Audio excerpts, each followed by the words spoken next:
started. So, sit down. thank you. And we'll go ahead and get started. Thanks for the assist on that. We apologize for the delayed start. We are trying to, if you know anyone who's trying to live stream it, we are trying to get that up and running. But unfortunately, we're having some technical difficulties with the network, so we will work to try to resolve that. But if you know anyone who's online, who's trying to tune in, let them know that's the issue. Thank you. But this will be recorded, so this can be watched via that recording, and the recording will be posted on the project website within a week. So, welcome and thank you all for being here for the Mountain Rail Public Open House Summer Edition. My name is Mo Sullivan. I'm the Assistant Director of Passenger Rail for the Colorado Department of Transportation. Before we kind of start the presentation, I want to make sure we take a chance to recognize the team, the state team, and the consultant team that's been part of this project and really pushing this forward. So, first and foremost, Senior Advisor to Governor Polis, Lisa Kaufman, as well. Yes. And Special Advisor on Passenger Rail Projects, Brandon Schaefer. And then specifically from the CDOT side, the Director of the Division of Transit and Rail, my boss, Paul DeRocher.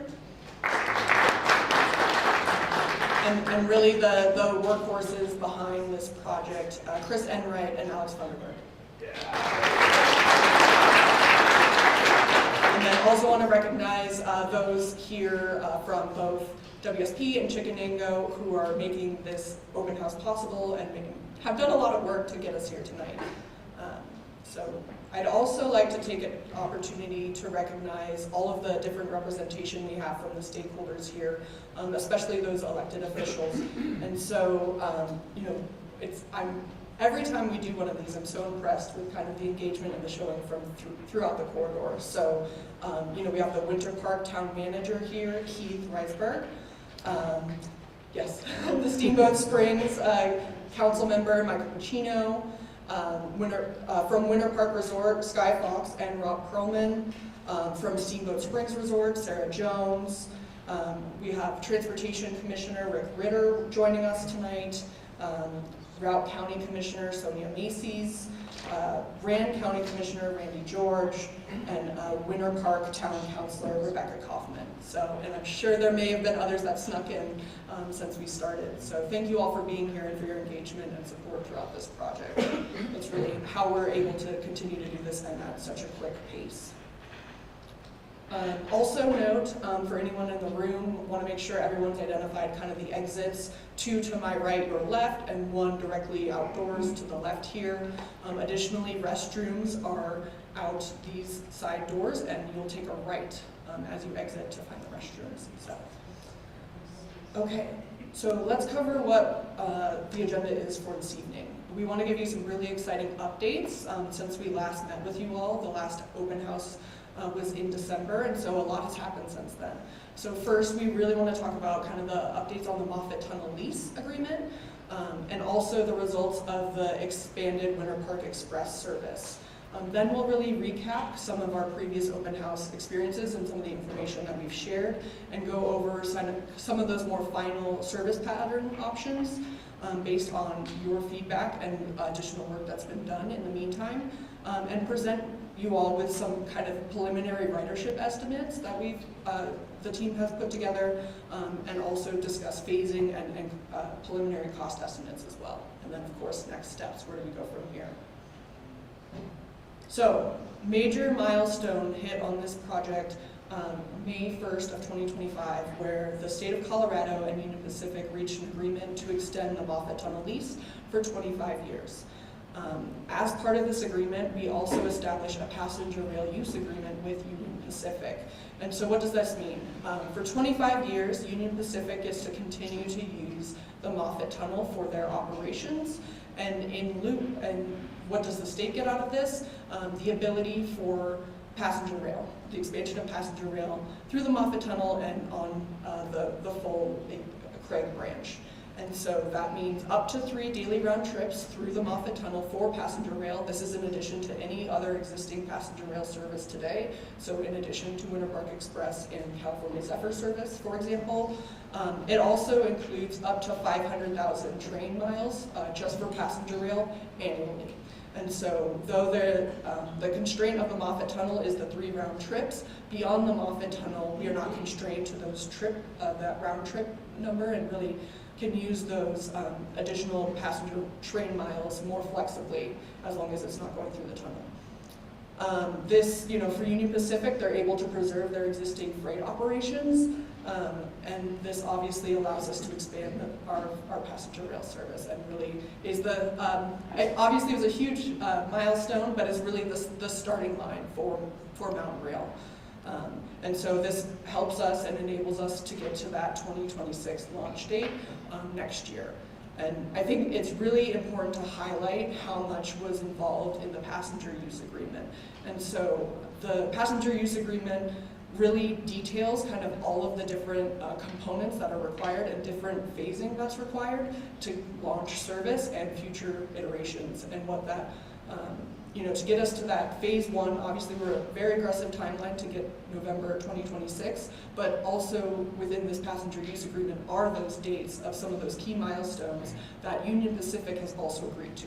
So we're holding them accountable to make sure that that doesn't cause delays in our timeline. This includes kind of a construction agreement, so all the different construction components that we anticipate as part of this project. It outlines kind of what we think passenger rail will look like, and so as detailed as what do we need to do with Union Pacific when we plan to make a change to the service or the schedule. And so there are several, it's a very detailed and comprehensive document to really get us to launch passenger rail on this corridor and have that ongoing collaborative relationship with Union Pacific.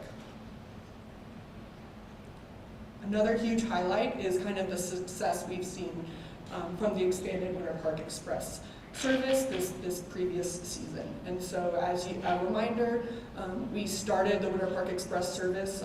We were able to do that in partnership with Winter Park and Amtrak, and leverage some dollars that I'll talk about from Senate Bill 184. But to expand service to start earlier, so it started in December instead of January. We expanded the number of days it operated. So instead of just Friday, Saturday, and Sunday, it also operated on Thursday and Monday. And then additionally, even additional cars were added so that there was expanded capacity on every trip beginning in January. We also, for the first time, had service that went to Fraser, so that passengers that maybe weren't skiing at Winter Park but wanted to access the mountains during the winter could do so and connect in Fraser. So what were the results of that? We saw a 153% increase in ridership compared to the previous year, and that's pretty astounding. Our capacity, just with all of those different elements that I discussed, we increased that by over 150%, but the load factor barely decreased, right? So with that expanded capacity, we were able to fill it and see that ridership increase pretty much proportionally with that. I think the biggest highlight really is the ticket prices, right? We were able to leverage that congestion mitigation fee dollars to bring down those ticket prices so that this service and the Winter Park Express experience was accessible to more Coloradans and especially families.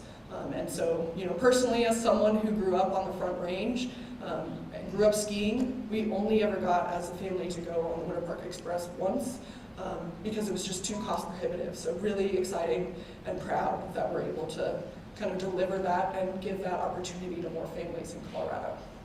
I think it's also worthy to note kind of that on-time performance. You may not remember a trip that goes perfectly right, but you will remember the trip that goes wrong. And so to see that there were 0 canceled runs this season is really good, and really means that we were delivering kind of great customer experience on this Winter Park Express service.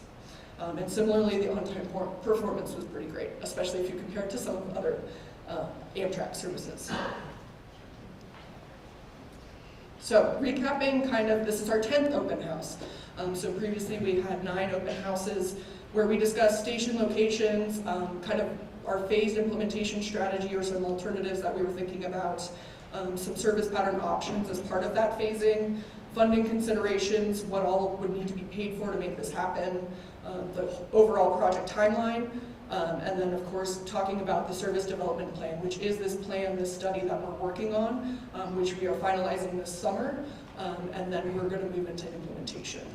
And so we took all of these public questions at the previous 9 open houses, and we're able to facilitate group breakout sessions, which we intend to do again this evening with the boards that are in the back for everyone that's in the room this evening. And so what did we hear from you all?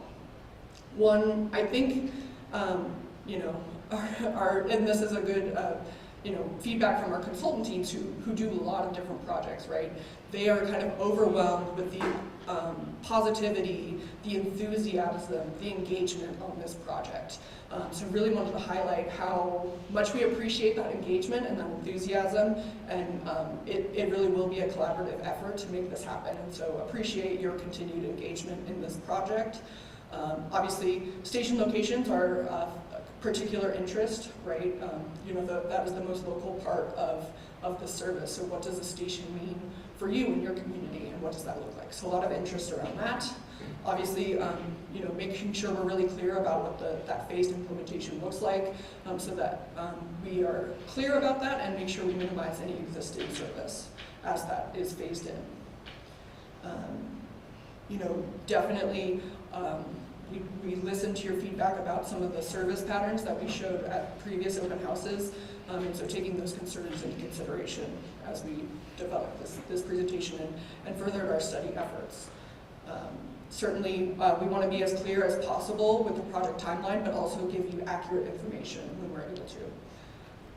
And then obviously, we want to make sure that the service development plan is aligned with kind of local growth and future travel patterns. And so making sure that this service, as implemented, is sustainable and can grow over time as needed. And then obviously there's, not every municipality's issues are going to be the same. Some stations already exist where some we're building brand new. And so making sure that we're considering those things that are unique to each municipality and each station location. So kind of just a recap of our timeline. We started these open houses last year in September. We held 3 rounds, and there were 3 of those in each round. So we really tried to make sure that we provided an opportunity kind of in the Yampa Valley, in the Fraser Valley, and the Denver metro area for you all to kind of receive that same information and engage and really lay out some of the different station options and where we're imagining those. And so that was kind of the first 3 rounds of the open houses. This evening we're doing a hybrid, or intended to do a hybrid, public open house, and so appreciate you all being here to really kind of provide you that further information and update as we finalize the service development plan for this summer. And then, as I've mentioned before, all aboard the train, that first phase implemented in November of 2026. That is kind of our North Star and what we're chugging ahead towards. So in terms of those service patterns, based on kind of our previous engagement and future additional study that's been done, this short pattern is really our phase 1. We're going to focus on delivering 1 round trip from Denver to Granby by November of 2026. And so that's from Denver Union Station to Granby, and then the next phase, or the next iteration of phase 1, would be that 2nd round trip. And so we're imagining that as a mirror. So instead of starting in Denver, it would actually start in Granby kind of in the morning, and then come into Denver, and then in the evening leave Denver and come back to Granby. And so who's going to ride this train? Who rides this, would this service be for? And obviously I think a lot of focus has been on the current Winter Park Express, and that really being a Front Range centric service to bring people up into the mountains to ski. But that mirror pattern really offers a new travel pattern, a new travel opportunity for folks that live in the Fraser Valley to be able to get to Denver and not have to drive. and reach maybe a medical specialist appointment during the day somewhere in Denver and be able to return home at night safely on a train, even if there's a snowstorm. And so we're really excited to be able to provide that additional travel option to Coloradans and to the folks in the Fraser Valley. Another travel pattern that we're looking at is that long pattern. So that would be service from Denver all the way to Craig, in one round trip, so one from Denver to Craig and then one from Craig to Denver. And so who rides this train? Well, I think we've been pretty clear that we're not anticipating this pattern, so someone riding from Denver to Craig, to have a travel experience and travel time that's competitive with car travel, but it's a beautiful ride, right? This is a beautiful part of our state that is really difficult to see otherwise. And so how can we leverage that type of service to serve that market? You know, people who just want to sightsee, people who want an opportunity to see this really beautiful part of our state without having to drive and have access to that. And so we really see this as kind of a tourist market, and so that's kind of more what we imagine for this long pattern, and the market being for this long pattern. A really great way to see a beautiful part of our state. And then the third service pattern we're envisioning is kind of that local Yampa Valley service pattern. And so we really envision this as an opportunity for those who live or work in and around the Yampa Valley to be able to travel without having to use US 40. And so this is great, especially, you know, as we know, there's housing constraints, and so people who live, you know, are living in this area may be traveling long distances for work, and so can we provide another travel alternative for them to reliably get to and from their job, and also for people to access really predominantly kind of that Steamboat Springs area, which I'll show kind of in our ridership modeling. And so providing a different option other than driving a single occupancy vehicle and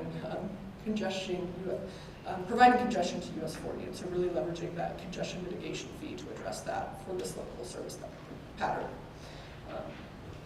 And as it is kind of the Yampa Valley service, this pattern in particular will really be driven by kind of the Yampa Valley needs in partnership with Yampa Valley.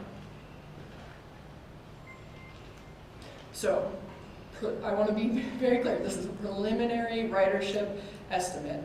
Ridership modeling is very valuable in determining kind of what travel patterns might look like based on current conditions and what ridership might be generated by that.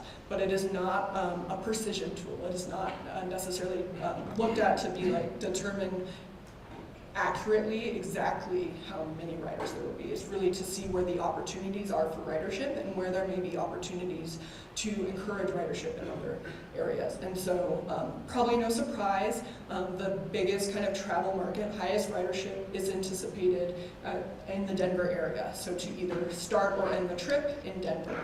I think this also kind of demonstrates, you know, there's potential opportunity with these infill stations between Denver and Winter Park to provide an option for people, one other, you know, so that they're not, not driving. There's latent demand that then these infill stations could provide an opportunity for folks. And then I think the great thing about ridership modeling in this case is that we do have existing ridership information for the Winter Park Express service, for example, and so where those existing stations are. And so no surprise, there is travel demand and the second largest travel demand kind of at that Winter Park resort, and then at that Graham Base stop and Fraser stop as well. And so I think this also makes sense not only because we have that existing information to use, but also like as we're thinking about phase one and that initial service, where can we make the largest investment and most bang for a buck, so to speak. So we know that there's really high demand in this corridor, and so really focusing on that short pattern and delivering that. Additionally, you know, it might not be that surprising that there's lower demand kind of in Kremling and Hot Sulphur, as we've sort of demonstrated that that train from Denver to Craig is not going to be competitive with car travel. So what opportunities are there to drive demand and increase kind of that anticipated ridership? I think those are definitely opportunities. And then similarly, really encouraging to see kind of that really consistent demand in the Yampa Valley for that local service. And so really that demand is being driven by both that steam, the station at Steamboat Springs downtown and Steamboat Springs Resort, which is what we've modeled based on our service development efforts, though I know Steamboat Springs is leading their own station location study, kicking off here soon. And then additionally, it really is consistent throughout the Yampa Valley. So just in more detail, kind of what are we envisioning as phase one, that short pattern, what are the details? So that first trip would be, again, one daily round trip between Denver and Granby, starting in Denver, beginning in 2026. This is 76 miles, and really using those existing stations because that infrastructure is already there, and therefore we can start service sooner because it exists. We envision the only things needed for this project would be a layover facility in Granby, so that when the train leaves Denver, gets to Granby, drops passengers off, there's a spot for the train to wait until it departs Granby later in the day, so that it's not blocking those tracks for for either freight or passenger rail. Additionally, we'll need a similar facility in Denver, so at least storage tracks for that train to kind of lay over and not kind of take up tracks in the Denver Union Station area. But as part of that, we also will need, vehicles will need some light maintenance, service and cleaning, and so we envision that likely being in Denver as part of this Denver facility, but some of that is unknown and will really be based on who the operator is, which is still, a future and very quick next step. The second trip, as I said, we're really thinking about that as kind of the reverse of the first, and so starting in Granby, going to Denver, and then doing the reverse later in the afternoon. So as part of that second trip, that's really where we're looking to add those infill stations. As we know, it will take time to determine where specifically the West Metro station will be, but also to build them. And so that'll kind of be a later phase.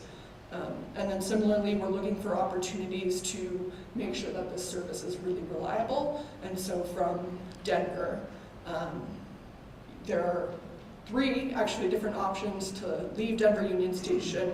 And so making sure that we're using the one that's the most reliable. And so eventually we do know that RTD built a flyover from Denver Union Station that kind of goes over several freight tracks, And so, just like Denver Union Station is very congested and a lot of people want to go there, it's the same for freight. And so trying to get additional trips through the freight corridor out of Denver Union Station is very challenging. And so any opportunity to kind of circumvent that so we can ensure that our service is reliable for our customers, we're looking for that. But it is a complicated project and will take time. So that's why it's kind of a future phase. But really the one thing that needs to happen before a second trip could happen is an additional capacity improvement called the Henderson siding, and that's really for additional freight and passenger capacity. And so future phases, details on the long pattern. So this would be the full corridor from Denver to Craig, 232 rail miles, and a departure from each end. And we're envisioning kind of those different stations that were shown previously on the map. We know that this pattern will be the most costly because it is the longest, for one, but also the passenger rail infrastructure stops at Bond, right?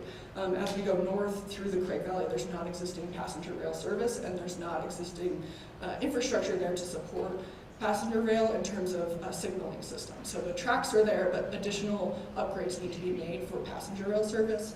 And so what are the opportunities to partner with others? What are innovative ways to make sure that we can construct this?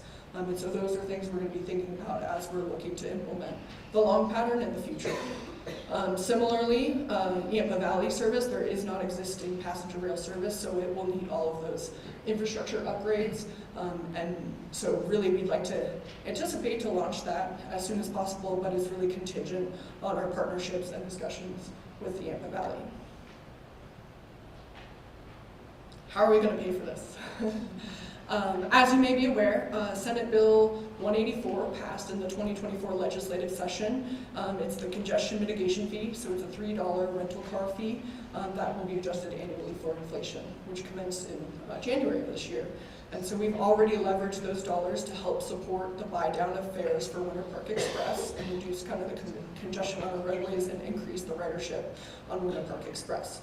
But in the future, we want to use this money for Mountain Rail and to implement it and other projects. And so we anticipate that, in 2026, this fee will raise $57 million.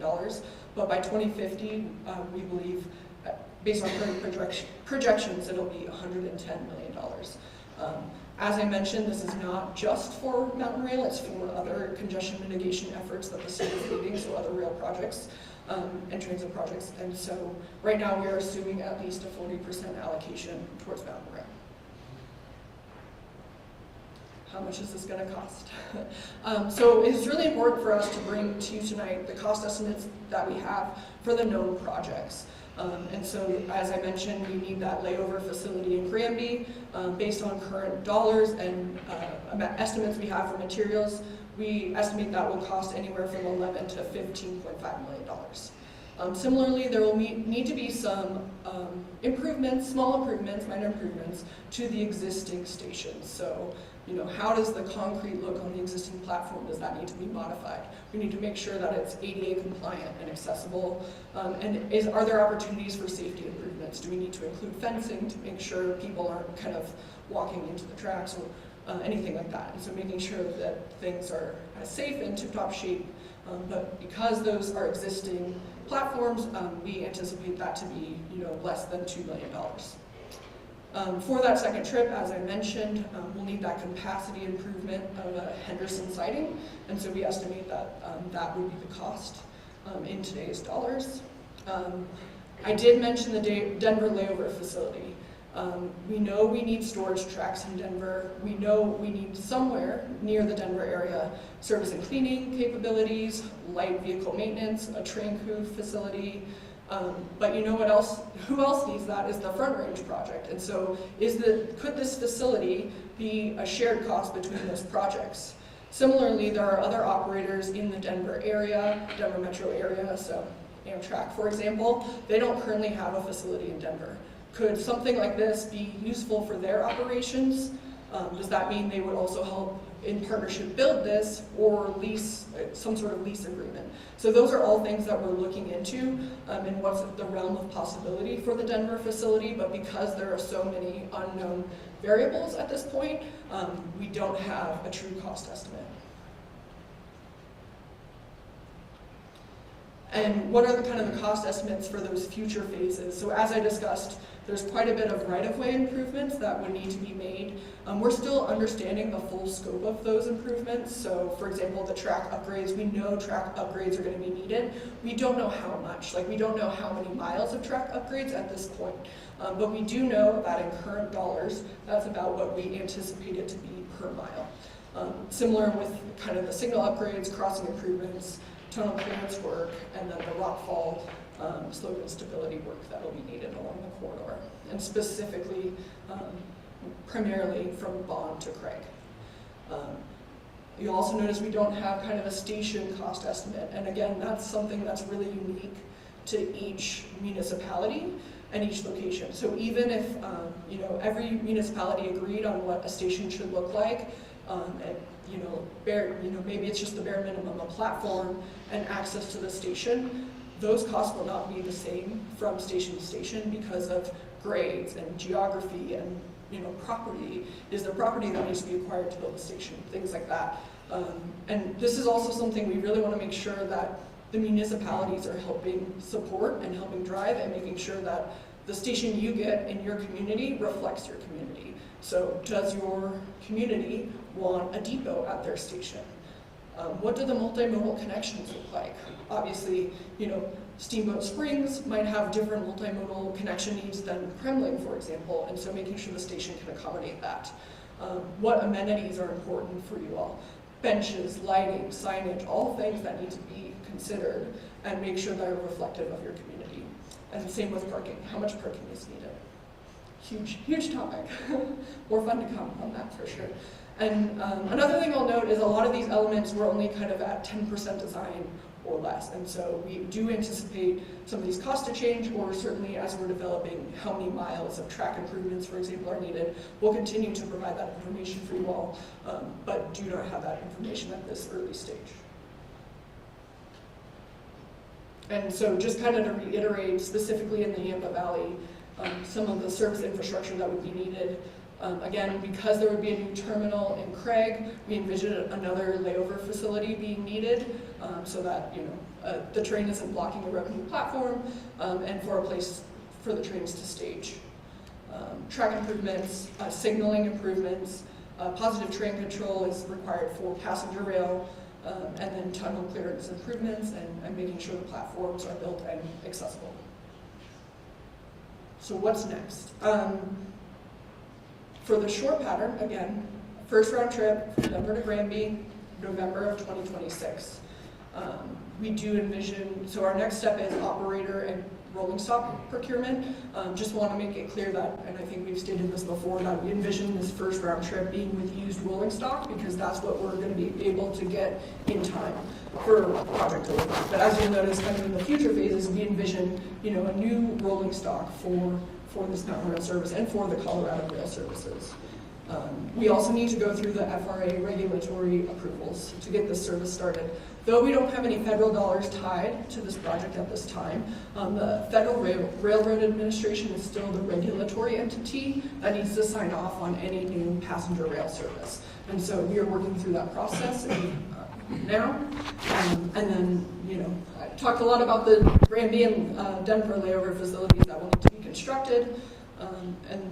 As we get to the future phases, we'll need to really identify the new station locations, work through the construction and design of those, so we can get to that future phase implementation, the design and construction of capacity improvements, so such as the Henderson siding that we've mentioned for that second round trip on the short pattern, and then track and safety improvements, procurement of new fleet. We don't want to be using used fleet. We want to make sure we have a really nice Colorado fleet that works for Colorado and our services.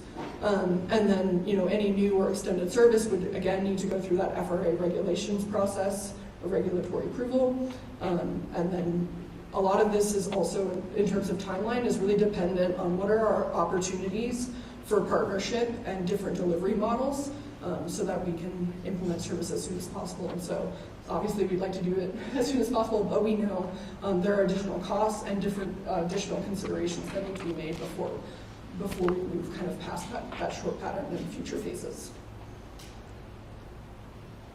So that is all I had prepared in terms of the presentation. These are ways that you can continue to stay engaged with our project. And anyone, I don't think we got the streaming working, did we? Okay, unfortunately, but those who are tune in later can use this information to contact us with any questions or concerns. At this point, we'll take a few questions from the room, and then again, we do have some boards in the back and a lot of staff and a lot of expertise in the room for those more in-depth conversations and questions.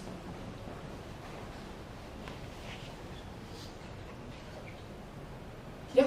So I guess as you're looking at equipment to run up in the mountains, Sorry, that also. Oh, yeah, sorry. Oh, I'm sorry. You could use the mic, and that way your question will be recorded as part of the. For posterity. Yeah, forever and ever. So as you look at acquiring equipment and technology to run trains in the mountains, will that also then be coordinated with the evolving designs for the front range rail? Yeah, absolutely. So, So in theory, they could be interchangeable equipment, like say if you had a train car that came up here, and then there was a capacity change or a different design or a different need, it could maybe go to Fort Collins then if that train comes in. Absolutely. Okay. Yeah, that's definitely one of our considerations, and we want to make sure that we're thinking holistically about Colorado's passenger rail projects, and taking advantage of opportunities for efficiencies, such as, you know, using the same rolling stock or rolling stock that can be utilized on both corridors. Yes?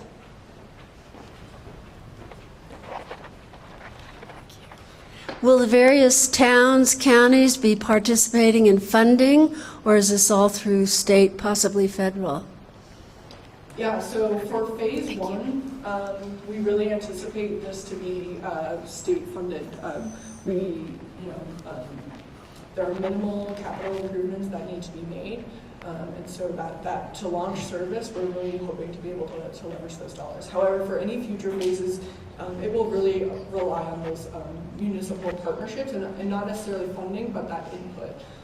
And so I know there's some efforts, for example, in the Yampa Valley, to maybe create like a RTA. And so how can we partner together with them as they're building that out to make sure that rail is part of that consideration in the future when we're ready to implement service in the Yampa Valley.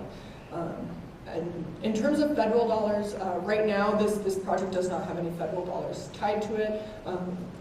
That is an option. We want to make sure the door is open for federal dollars in the future. And so part of the service development planning process was to make sure that we were following what the federal process is, because the FRA is really the one who outlines that service development planning process that we've been following. And so we want to make sure that we're consistent with that should we anticipate, you know, federal dollars being available and wanting to use them for future phases, to make sure that we're ready to go. We already have that in place to be able to do that very quickly. And what does FRA stand for? FRA stands for Federal Railroad Administration.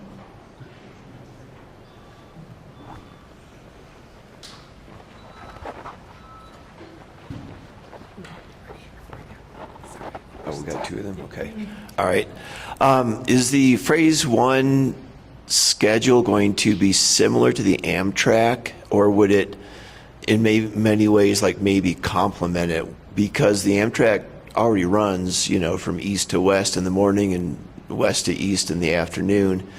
I would definitely use a train from time to time if there was one that went the other direction. So I guess that's kind of my first question. I had a different one I'll ask later. Yeah, so great question. Right now, this mountain rail service is in addition to Amtrak or any existing passenger rail services. And so the opportunity, right now we're envisioning that first trip being from Denver to Granby, so not the same time, but similar timing, and that would allow you to, you have two options to get from Denver to Granby, or in the evening or afternoon, the same thing. We're still finalizing the schedule. That's part of what it needs to be, a future consideration and agreement with Union Pacific as we have the operator on board. But it's something we're definitely considering. That mirror, that's kind of what we're envisioning as the second trip, is certainly kind of more of that reverse commute. And so we do hope to implement that very quickly. But in our conversations kind of with the operator and with Union Pacific ongoing, like there is, I think it's not out of the question that should, something change, like maybe we would look to implement a reverse pattern. It really just depends on some of these future phases as we move from the study phase into implementation. But at this time, we're really thinking of it as a morning trip from Denver to Granby, and then an afternoon trip from Granby to Denver.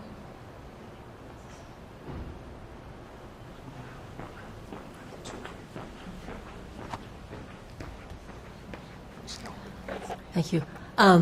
As a rancher that has had the train running through us since its inception, I was very gratified to see that you are currently looking and have at least thought about some of the easement improvements that are needed. And I hope that when the time comes and you start looking in harder at it and a more practical, because it's set off, I hope that you will include some of the easement holders in recognizing what needs to be as far as improvements. And my other concern is about safety, because I know our bridge has not been inspected in a long time. Since the train goes by, the coal train still makes it across, but I think that some inspections of existing facilities are very important. Yeah, no, I appreciate that comment, and obviously as part of our ongoing work to really develop that full scope and understand in depth what those costs will be, there will have to be additional survey and inspection work, and certainly there is a much higher standard of safety required for the implementation of passenger rail service, so that we certainly will look into that and address any issues before we will start passenger rail service.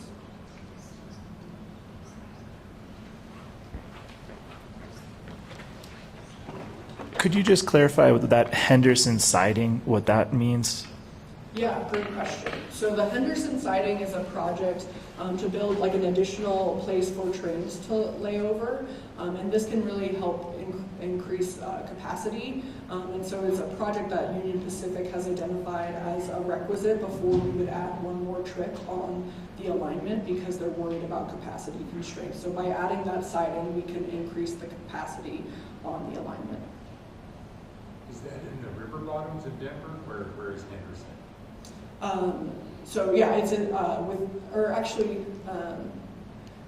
Chris. It's near E470 and Highway 85. It's more or less Commerce City area.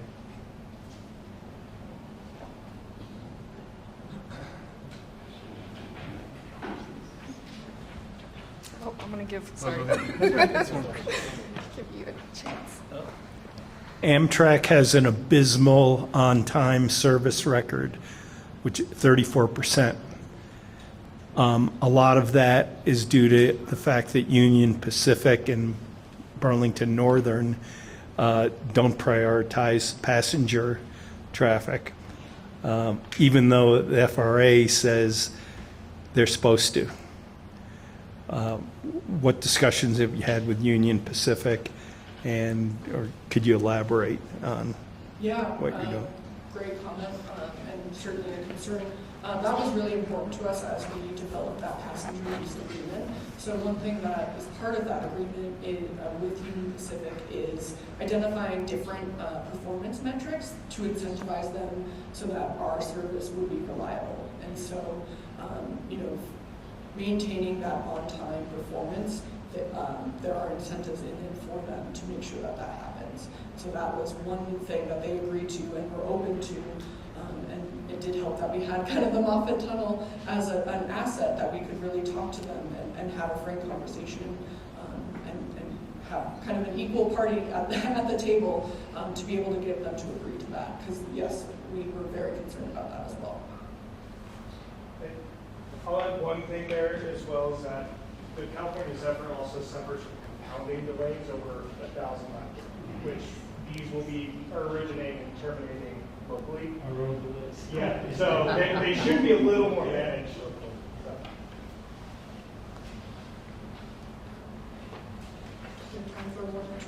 Last one here. Do you have any idea yet how much it would cost to ride from, say, Fraser to Union Station? So we do need to develop a fare policy as part of this service, but I think the service that we provided for the Winter Park Express, for example, what we saw was by increasing frequency and keeping the fares low, we were able to really see a huge kind of ridership response to that. And so it is important to us, it is a tenet of this project and any passenger rail projects, that we're really maximizing our ridership potential. And so one strategy to be able to do that is to make sure that fares are affordable.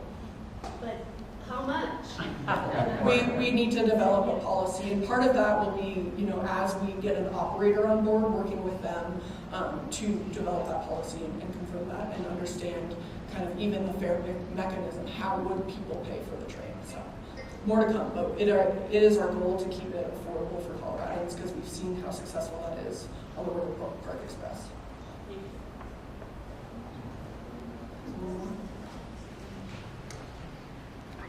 With the Uinta Basin oil rail project, the traffic through the tunnel would increase by about 30%, and all the risks we're talking about with delays would go up as well. Do you have any comment about how it could impact the price or the scheduling or reliability? Have you sort of factored that into the plan? Part of our agreement with Union Pacific is a minimum, right? Or is those 3 round trips through the Moffat Tunnel. That's what they've guaranteed us. We know that that alignment is currently really underutilized, which is also part of what brought Union Pacific to the table as part of this agreement. We don't know the exact impact of that at this time, but we do feel confident in our ability to maintain any passenger rail service that we implement in agreement with Union Pacific, and for that to be reliable based on what's in that use agreement. And if you want more information on kind of on that use agreement, a version of that, a redacted version of that is online on our project website. Last question? This is going to be a long one. Second to last? So it sounds like the only funding mechanism you have right now is through the car rental fees. And a couple of things come to mind. First of all, during COVID, car rentals fell dramatically. My major concern is I can see in maybe 5 or 6 years, all of a sudden, we're going to be faced with potential tax increases, whether it's sales tax or property tax to fund your project. So I guess the first question is, have there been any discussions about how you're going to future fund this? And is there a potential for Grand County residents to have a sales tax or property tax or special tax increase? Yeah, great question. So in terms of the rental car fee, it is tied to inflation, although we can't predict for a global pandemic, for example, and the impact that might have. That is the current funding source.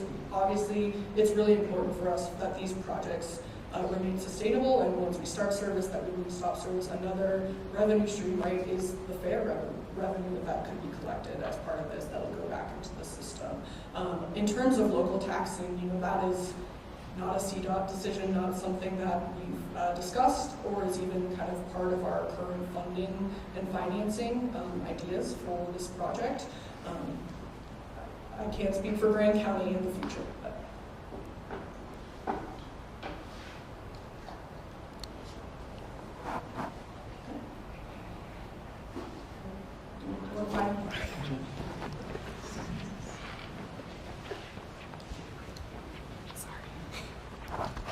Do you guys have a pulse on the Uinta Waxy crude project, and if that goes through, do you have a contingency plan as how that might affect rail usage? Yeah, so again, I think the work that we've done on the passenger use agreement with Union Pacific provides us that confidence that any passenger rail that we implement that's within that range of the 3 round trips through the Moffat Tunnel was up to 500,000 passenger rail miles would not be impacted. Thank you all, and if you have additional questions or want to know more in-depth information, we have a lot of experts that will be, particularly at the boards in the back, so I really welcome you to kind of engage with them if you have further questions or concerns.